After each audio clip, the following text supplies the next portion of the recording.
Hello everyone. आज हम discuss करने वाले हैं करंट इलेक्ट्रिसिटी का last topic, electric energy and power.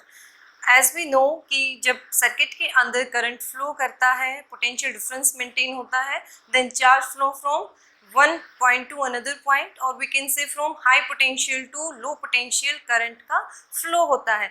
Mechanism of current flow हम कर चुके हैं, about drift velocity, relaxation time. अब ये सब टर्म्स आपको अच्छे से आती हैं, तो उसी के बेसिस पे हम डिफाइन करते हैं कि जो आपकी इलेक्ट्रिक पावर है या इलेक्ट्रिक एनर्जी है वो क्या होंगे, उनके डेफिनेशंस, उनके फॉर्मूला। तो इसमें आपको अच्छे से समझना है कि जब भी सर्किट के अंदर इलेक्ट्रिक करंट फ्लो होता है तो एक हीटिंग इफेक्ट प्रोड्यूस होता है। As you have already studied that in class 10th also, heating effect of current, कि जब सर्किट के अंदर से करंट फ्लो करता है तो हीटिंग इफेक्ट प्रोड्यूस होता है, हीट प्रोड्यूस होता है। जब भी आप कोई सोर्स ईएमएफ का लगाते हैं या फिर अपनी इलेक्ट्रिकल एनर्जी से किसी अनदर एनर्जी में इसको कन्वर्ट करना है, तो कंप्लीट एनर्जी कभी भी कन्वर्ट नहीं होती। से अगर आपको टैंक में पानी चढ़ाना है, ऊपर पानी चढ़ाना है, तो आप क्या करते हैं, मोटर ऑन करते हैं। अब वो मोटर क्या करती है, वर्क करती है, ठीक है, इलेक्ट्रिकल एनर्जी वहाँ पे कंज्यूम हुई एंड वाटर आपके टैंक में चला जाता है। तो आपने क्या दी, इलेक्ट्रिकल एनर्जी, उससे पानी क्या हो रहा है, ऊपर की तरफ लिफ्ट अप हो रहा है। तो वो एनर्जी आप कैसे इक्वेट करेंगे, जो आपने वोल्टेज दी, करंट दिया, V into I, that is electric power जो मोटर की है।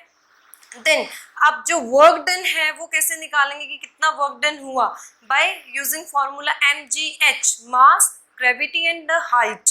अब आप उन दोनों को इक्वेट करेंगे तो आपने देखा कि जो पावर थी, इलेक्ट्रिक पावर, वो मोटर की लगी है आपके 440 watt, and just work done कितना हुआ, to lift up the water in tank 200। तो जो बीच में जो गैप आया कि आप 400 वॉट जो है इनपुट दे रहे हैं एंड आउटपुट जस्ट कितनी मिली आपको, 200 वोट। तो जो बीच में जो एनर्जी का लॉस हुआ that is in the form of heat. जो पंप है, मोटर का जो पंप है वो गर्म हो गया। तो इस तरीके से आप कोई भी इलेक्ट्रिकल डिवाइस लेते हैं, उसके अंदर से कुछ टाइम के लिए करंट फ्लो करिए, आप नोटिस करते हैं कि वो गर्म हो जाती है। चार्जर, फैन, ये सभी चीज़ें। तो यहाँ पर क्या हो रहा है कि जब भी हम एक टाइम के लिए करंट को फ्लो करवा रहे हैं तो वहाँ पर हीटिंग इफेक्ट प्रोड्यूस हो रहा है। तो हम सबसे पहले देखते हैं हीटिंग इफेक्ट ऑफ करंट। इसके पीछे कोज क्या है, तो first of all it is the phenomenon of production of heat in an electric circuit when an electric current flows for time t in it, called heating effect of current। जब एक electric circuit के अंदर current flow करता है for time t, तो उसको हम क्या कहेंगे, हीटिंग इफेक्ट ऑफ करंट कहेंगे, and it is represented by h। और आपने फॉर्मूला देखा है इसका, that is I square R T. Unit is joule. Clear? Now what is the cause behind the heating of current? As we know कि जब current flow कर रहा है तो उसके लिए आप क्या करते हैं, पोटेंशियल डिफरेंस मेंटेन करते हैं। क्लियर? अब जैसे ही आपने इलेक्ट्रिक फील्ड अप्लाई किया, electron start flowing opposite to electric field direction, और जब वो मूव करते हैं with velocity, drift velocity, that velocity is equal to 10⁵ meter per second. जब वो गेन करते हैं इस वेलोसिटी को और मूव करना स्टार्ट करते हैं, तो उनमें क्या होता है, कॉलिजन स्टार्ट हो जाते हैं। तो कॉलिजन्स करने के लिए वो उन्होंने अपनी एनर्जी गेन की, वो एनर्जी उनको कहाँ से मिली? इलेक्ट्रिक फील्ड से। जैसे उनके पास एनर्जी आई वो चलना शुरू करते हैं, राइट? तो ये मैकेनिज्म आपने पढ़ा हुआ है। अब वो चलेंगे तो बीच में क्या आएंगे? अदर इलेक्ट्रॉन्स भी आएंगे as well as metal ions. तो इलेक्ट्रॉन ने आकर किसके साथ स्ट्राइक किया? कोलिजन किया विद मेटल आयंस। अब जो मेटल आयंस पहले रेस्ट पे थे, जैसे इलेक्ट्रॉन आके कोलाइड करता है तो मेटल जो आयंस है about their mean position start vibrating, उन्होंने वाइब्रेट करना स्टार्ट कर दिया। देन नेक्स्ट इलेक्ट्रॉन आया, तो धीरे धीरे क्या हो रहा है कि जो मेटल आयंस हैं उनका जो वाइब्रेशन का रेट है बहुत ज़्यादा हो जाता है। तो यहाँ पर क्या चीज़ इंक्रीज हो रही है? रेजिस्टेंस, कि जितना रेजिस्टेंस है बिकॉज कॉलिजन से क्या चीज़ आप इंक्रीज कर रहे हैं? कॉलिजन से रेजिस्टेंस इंक्रीज हुआ and this resistance is responsible for heating effect.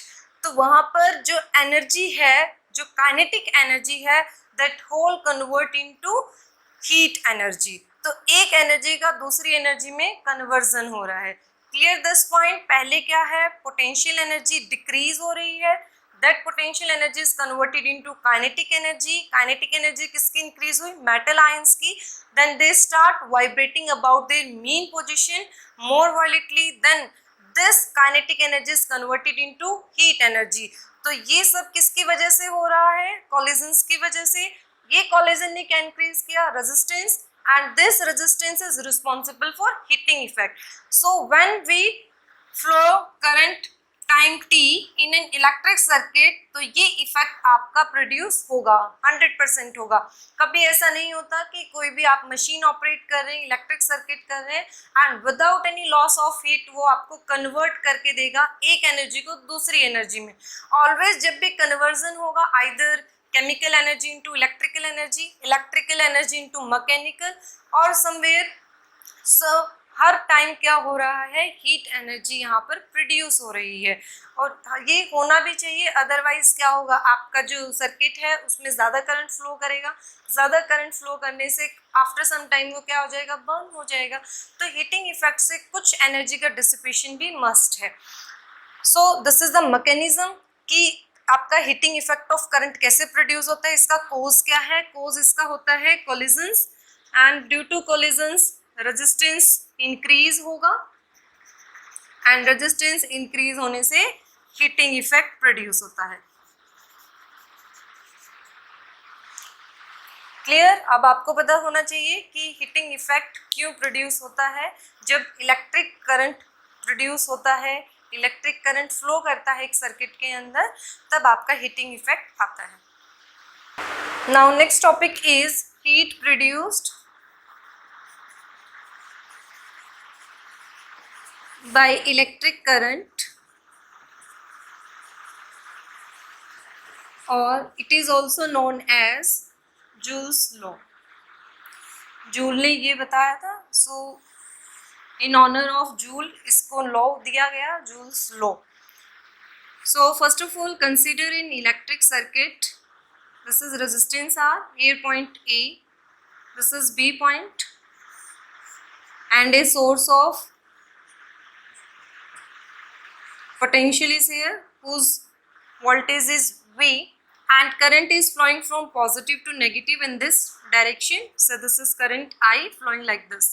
So at this point potential is V, and at this place potential is VB, and this is connected to positive. So VA is at high potential and VB potential at point B, and it potential is low potential पे होगा। से यहाँ पर आपका potential है 10 volt, यहाँ पर work हुआ through this resistance, current pass हुआ। VB एट VB से इट इज 6 वोल्ट। तो यहाँ से यहाँ तक इसने क्या किया? वर्क किया, और हमने देखा कि VB पॉइंट पे जो पोटेंशियल है वो कितना है? 6 वोल्ट। तो 4 वोल्ट का यहाँ पर क्या हो गया है? ड्रॉप हो गया है। क्यों ड्रॉप हुआ? क्योंकि यहाँ पर वर्क हुआ, कोलिजन्स हुए वर्क डन करने के लिए, एंड दिस पोटेंशियल का क्या हो गया है? ड्रॉप हो गया है। तो हम कहेंगे potential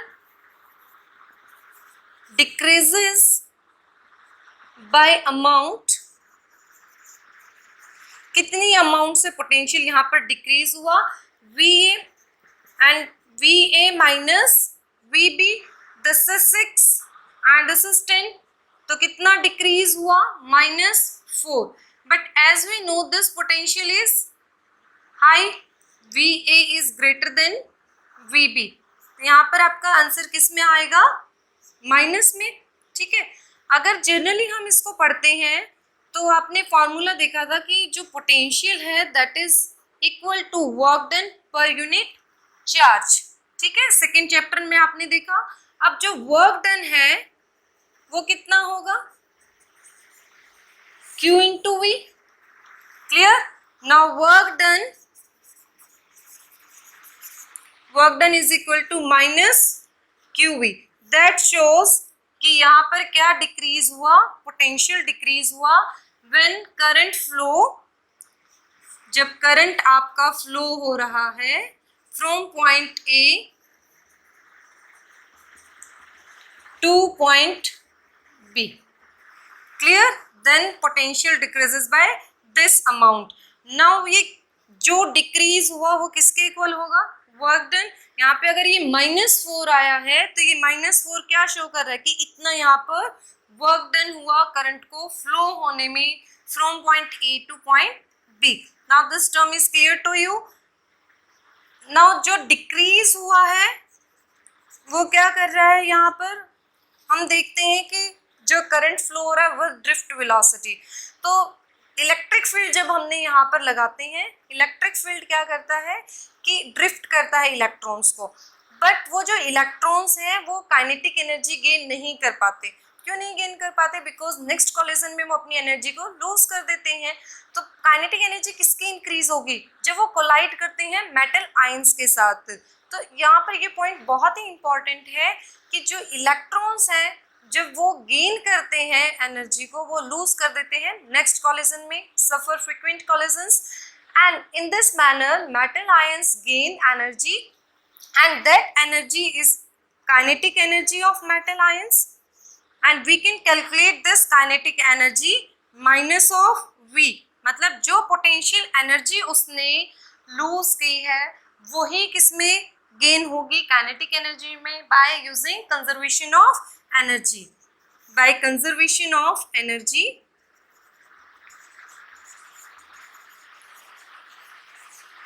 potential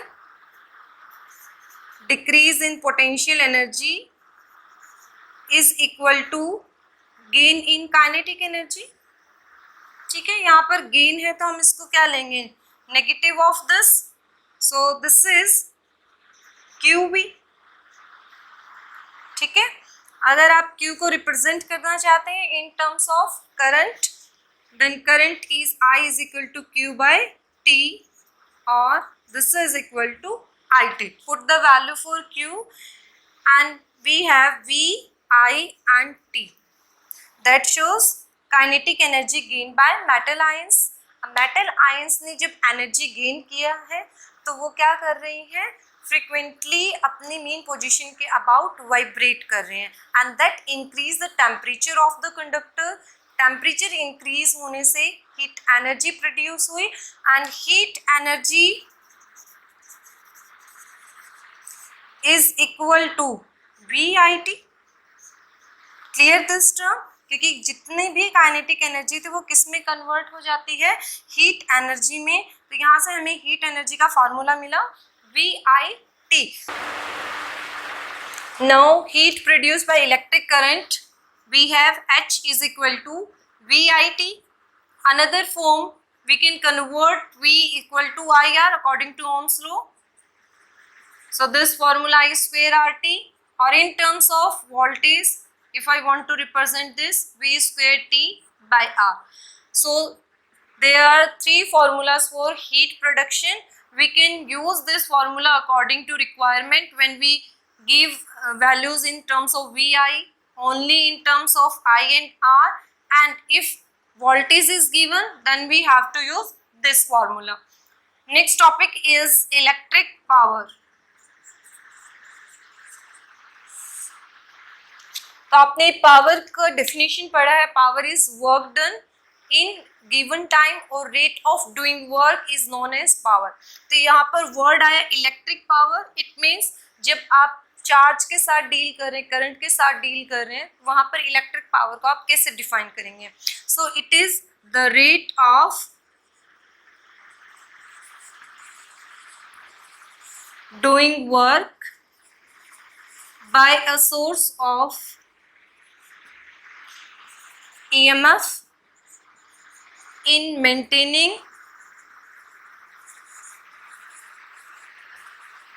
electric current in an electric circuit is known as electric power. Or we can also say rate of doing work when conversion of one type of energy into another, कि कितनी rate से काम हो रहा है जब आप एक फॉर्म ऑफ एनर्जी को दूसरी फॉर्म में कन्वर्ट करते हैं। तो जो वर्क डन पर सेकेंड है that give you definition of electric power, कि जो सोर्स ऑफ ईएमएफ है उसने कितना काम किया in maintaining electric current in an electric circuit. और we can represent this by P, work done per unit time. Now work done हमने पीछे देखा था, work done कितना होता है? VI, ठीक है। If I represent this, sorry, this is VIT. So work done put करिए VIT, and this is T. It's come out to be VI, or power is equal to voltage into current.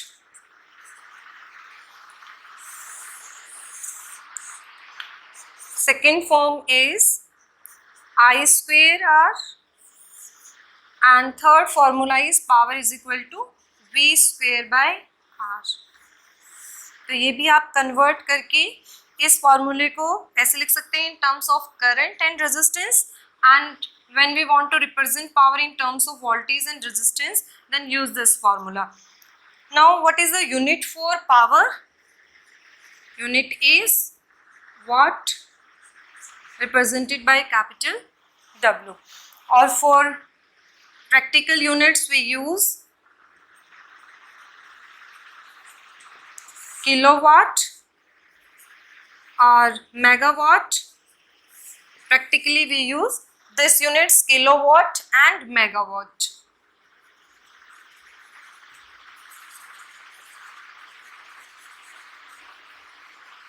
So you have to memorize this formula and this formula for numericals.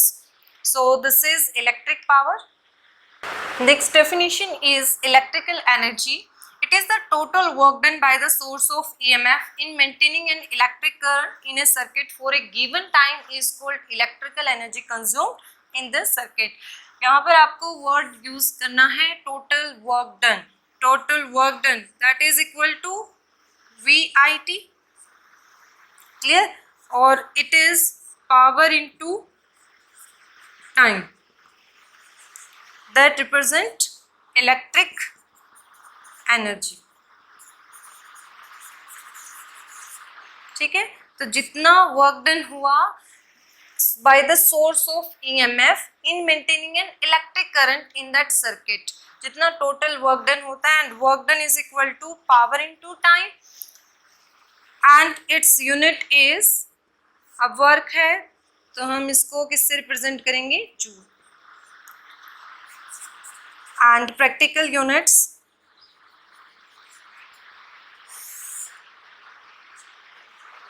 kilowatt hour.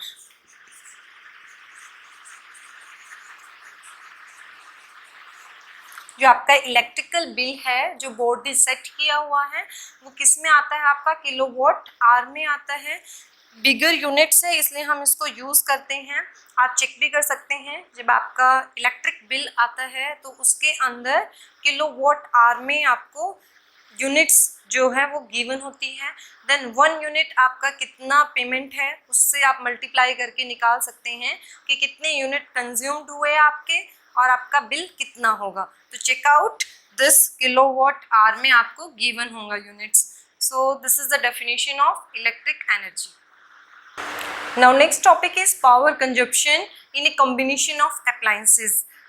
अगर आपकी house जो fitting करती हैं electrician वो कैसे करते हैं parallel combination में, तो हम दोनों कॉम्बिनेशन देखते हैं। सीरीज कॉम्बिनेशन में आपने अप्लायंसेस को लगाया है तो पावर का क्या इफेक्ट होगा, and if we connect appliances in parallel combination तो वहाँ पर पावर का क्या इफेक्ट होता है।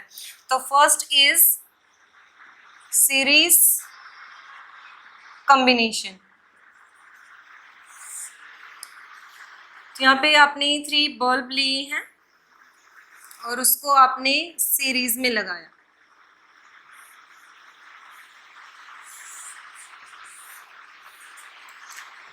से बल्ब फर्स्ट का resistance R1, R2 and this is R3। यहाँ power P1, P2 and P3 and this is source of voltage V। Clear. तो यहाँ पर रेजिस्टेंस कैसे लगे हैं, सीरीज में लगे हैं। अगर आपको यहाँ पर क्या निकालना है, पावर कैलकुलेट करना है, तो पावर का क्या फार्मूला होगा, V²/R। Voltage is given, resistance is also given. Now this is for first bulb. If I want to calculate for first bulb, power is P1, voltage is this, resistance is R1। अगर यहाँ से हम R1 निकालते हैं तो ये आ जाएगा V1²/P1। Similarly R2 is V2²/P2 and R3 is V3²/P3। For sake of convenience we consider कि यहाँ पर वोल्टेज है वो तीनों ही बल्ब में आपका सेम गई है। इफ वोल्टेज इज सेम, अगर वोल्टेज सेम है, R1 is V²/P1, R2 is V²/P2 and R3 is V²/P3. If this resistance connected in series, then equivalent resistance R1 plus R2 plus R3। Clear. Resistance क्या होता है, directly add हो जाएगा। Directly आप add करेंगे तो यहाँ पर इक्विवेलेंट क्या आएगा, this are V²/P1, P2, V²/P2 and V²/P3 and equivalent is equal to V²/P, that is equivalent. When we compare this, the formula is 1/P is equal to 1/P1 plus P2 plus 1/P3. It means when we connect this 3 bulbs in series, then power क्या हो जाती है, 1/P1 plus 1/P2 and 1/P3. Clear? This is the equivalent power. Now again in series क्या होता है कि current क्या होगा, हर एक बल्ब में सेम जाएगा। ठीक है, हमने डिस्कस किया था कि सीरीज में जो करंट है वो सेम फ्लो करता है। अगर यहाँ पे करंट सेम फ्लो करता है तो हम फॉर्मूला क्या लगाएंगे, I², this is R, if this is same, I is same in series. अगर I आपका सेम है then P is inversely proportional to this R। ठीक है, बाय यूजिंग दिस डेफिनेशन अगर आपका क्या है, करंट सेम है तो जो पावर होगी that is inversely proportional to R। So if we take here 100 watt, 50 watt and 100 watt bulb, हमने ये 3 यहाँ पर बल्ब लिए, तो जिस बल्ब का रेजिस्टेंस क्या होगा, लो होगा, उसकी पावर क्या होगी, ज़्यादा होगी। तो low resistance bulb will glow with maximum brightness. तो ये कंक्लूजन यहाँ से निकलता है। आपको ये फॉर्मूला लर्न करना है and according to this we can say कि this P is inversely proportional to R. Now, if three bulbs are connected in series, we can calculate their current by using this formula कि वो 220 volt पे operate हुए, तीनों bulb का resistance different है, current उनमें क्या होगा, सेम होगा. In this manner we can calculate current for three bulbs. Then brightness of three bulb आप कैसे डिसाइड करेंगे कि तीनों बल्ब की जो ब्राइटनेस है या जो कम वॉट वाला बल्ब है वो ज़्यादा ग्लो कैसे करेगा, by using this formula P1 dash is equal to I square R1. I आपने कैलकुलेट किया, यहाँ पर पुट करिए resistance of that bulb, similarly P2 and P3. Now compare this formula, जो पावर है एंड जो रेजिस्टेंस है that is inversely proportional to each other. So from here we can conclude that bulb of lowest watt, जिस bulb की जो watt है वो minimum होगी, उसका मैक्सिमम रेजिस्टेंस होगा bye using this formula and it will glow with maximum brightness. So learn this conclusion. यहाँ से 1 मार्क और 2 मार्क क्वेश्चन आ सकता है. ठीक है, तो ये स्टेटमेंट आपको याद रखनी है. हम इसको प्रूव कर सकते हैं by using A numerical. Okay, now see numerical based on series combination. We consider here two bulb, one bulb of 200 volt, second bulb of 40 volt, and both are operated at 220 volt. Now connect these two bulb in series. These two bulbs are connected in series. Now find out output voltage given by them, कि उनके output voltage कितने होंगे. तो इसके लिए हमें 3 steps follow करने हैं.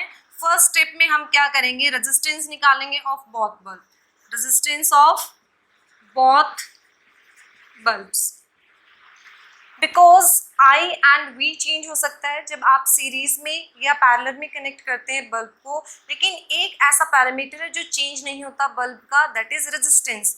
बिकॉज जो उसकी मैन्युफैक्चरिंग है उसी पे डिपेंड करता है उसका रेजिस्टेंस क्या होगा. चाहे आप उसको सीरीज में कनेक्ट करिए बल्ब को या पैरेलल में करिए, उसका रेजिस्टेंस चेंज नहीं होता. नोट डाउन दिस पॉइंट कि रेजिस्टेंस कभी चेंज नहीं होगा. तो स्टेप फर्स्ट में आपको क्या करना है, रेजिस्टेंस निकालना है. स्टेप 2 में आप क्या करेंगे, इक्विवेलेंट रेजिस्टेंस निकालेंगे, R equivalent of both bulb. And third में आपको क्या निकालना है, उनका आउटपुट वोल्टेज आपको निकालना है. तो फर्स्ट थिंग इसमें आपका रेजिस्टेंस आएगा.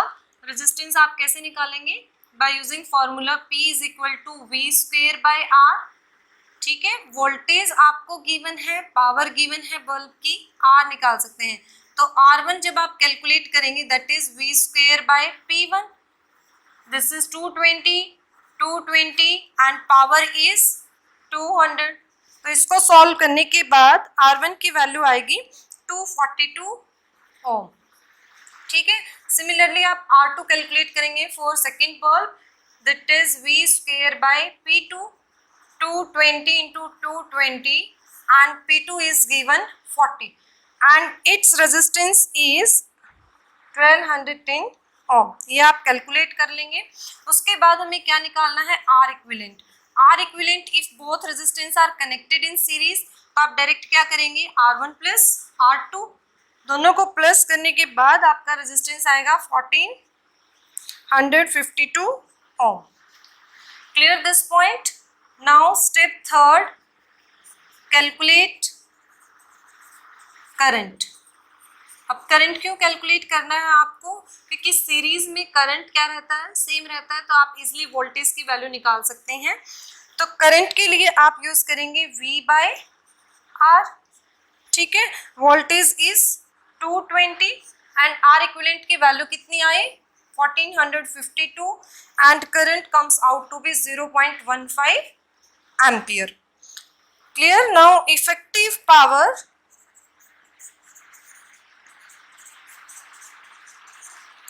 ऑफ 100 वॉट बल्ब, कि जब आपने सीरीज में कनेक्ट किया है बल्ब को तो जो आउटपुट वोल्टेज होगी वो क्या होगी. तो उसके लिए हमें फॉर्मूला क्या चाहिए, I square are.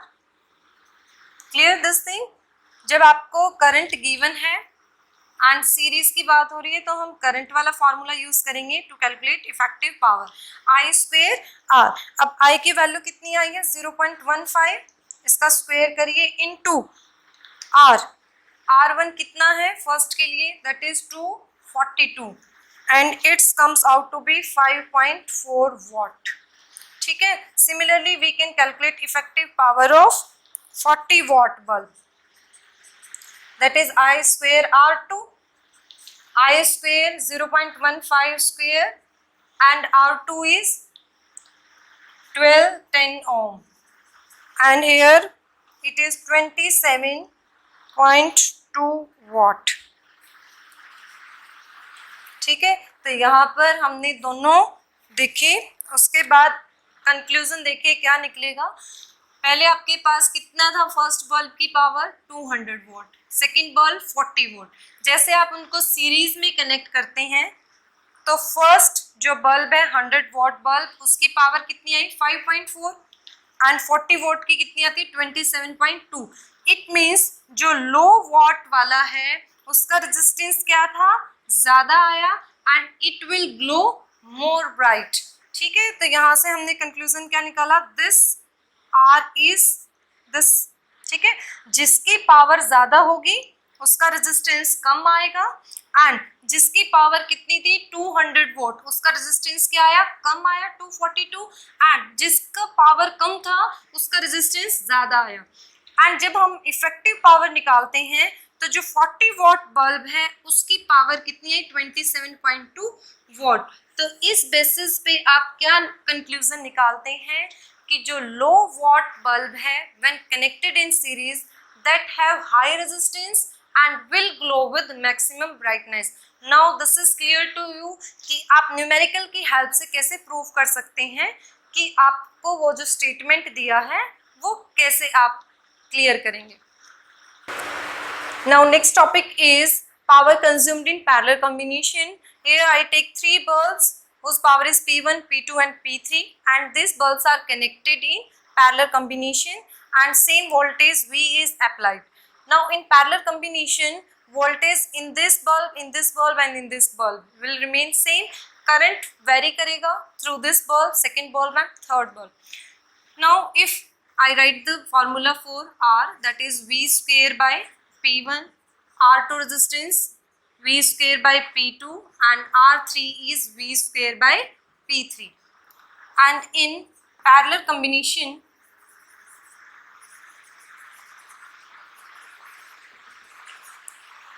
R equivalent is 1 by R1 plus 1 by R2 and 1 by R3। If I write this, so that comes out to be 1 by R equivalent is equal to, इसकी value लिखेंगे तो P1 by V square, ठीक है, plus P2 by this V square plus P3 by V square। And if I want to calculate this, this comes out to be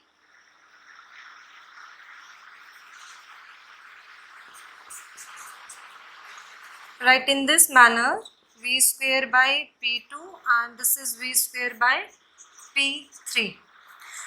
1 by R equivalent can also be written as 1 by V square by P equivalent equal to 1 by V square by P1 plus 1 by V square by P2, 1 by V square by P3।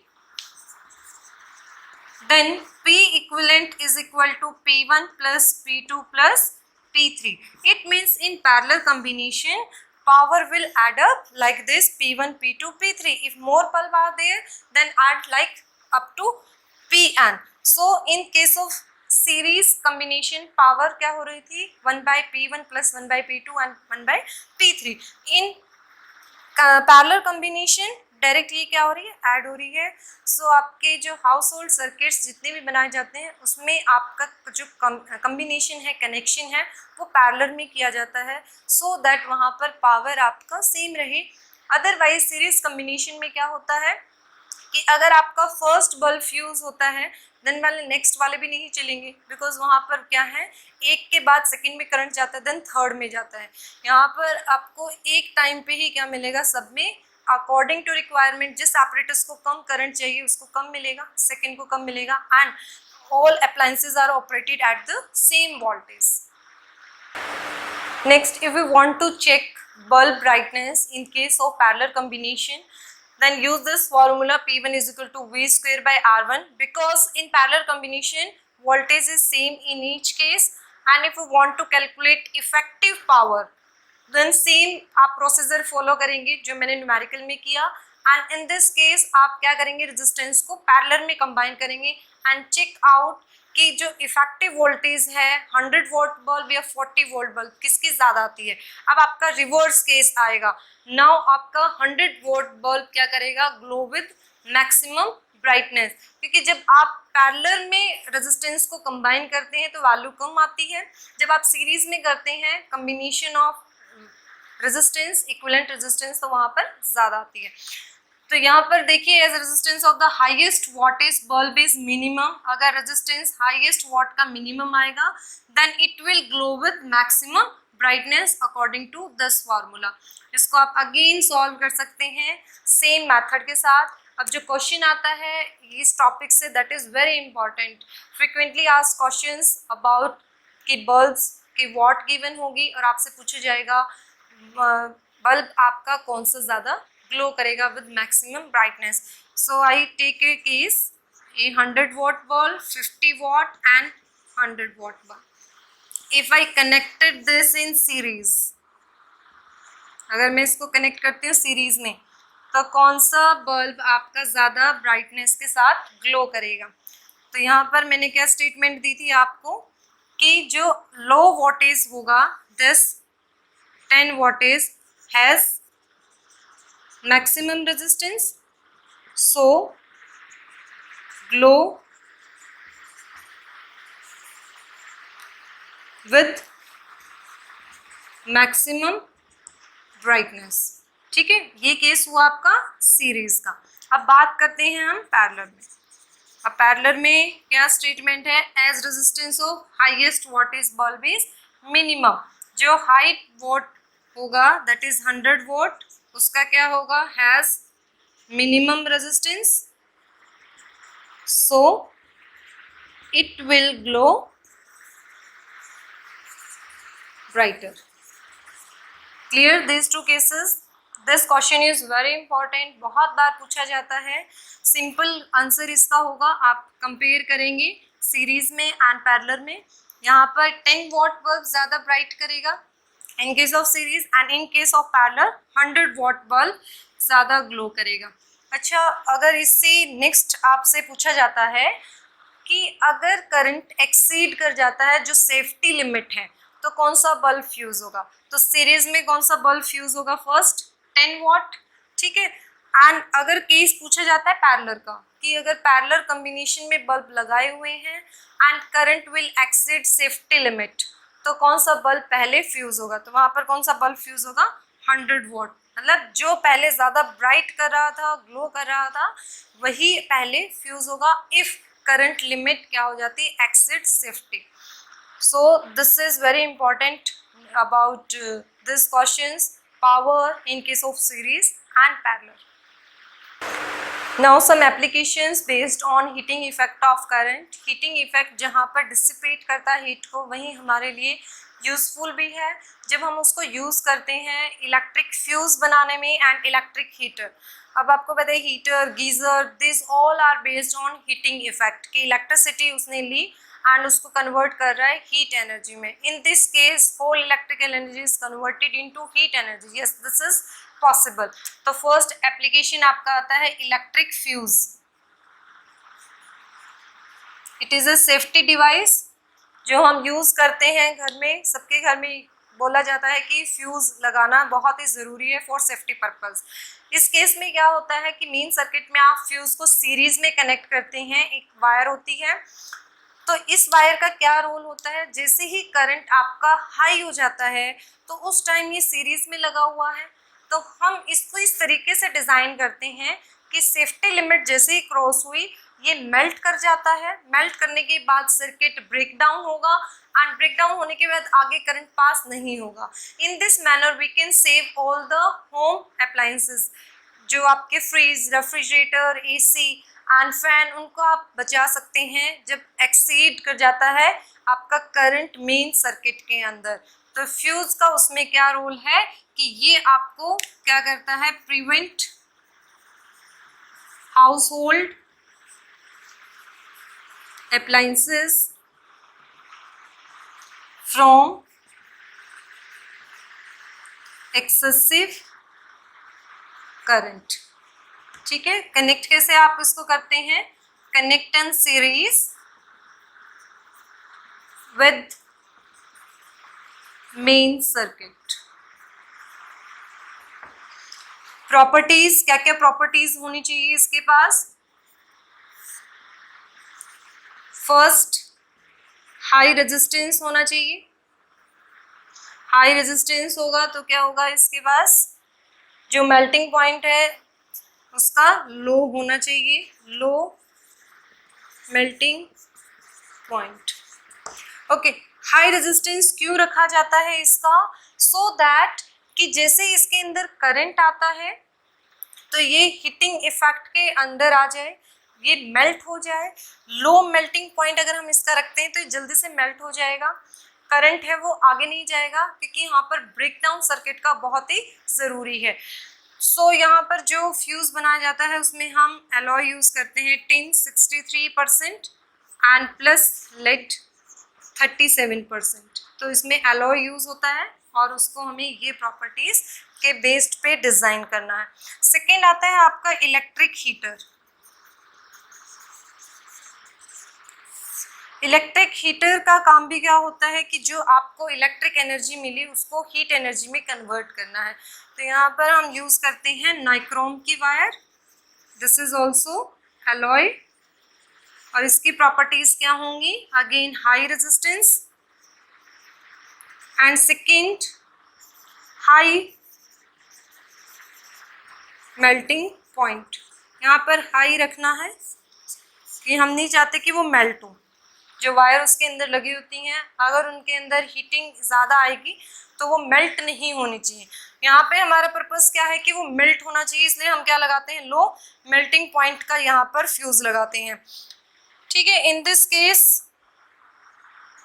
Second thing इसमें एक आती है कि जैसे ही आप जो wire है उसका रेजिस्टेंस हाई रखते हैं, जैसे आपने वायर को खींच दिया, ठीक है, अगर उसके अंदर ज़्यादा हीटिंग आती है तो वायर टूट जाती है।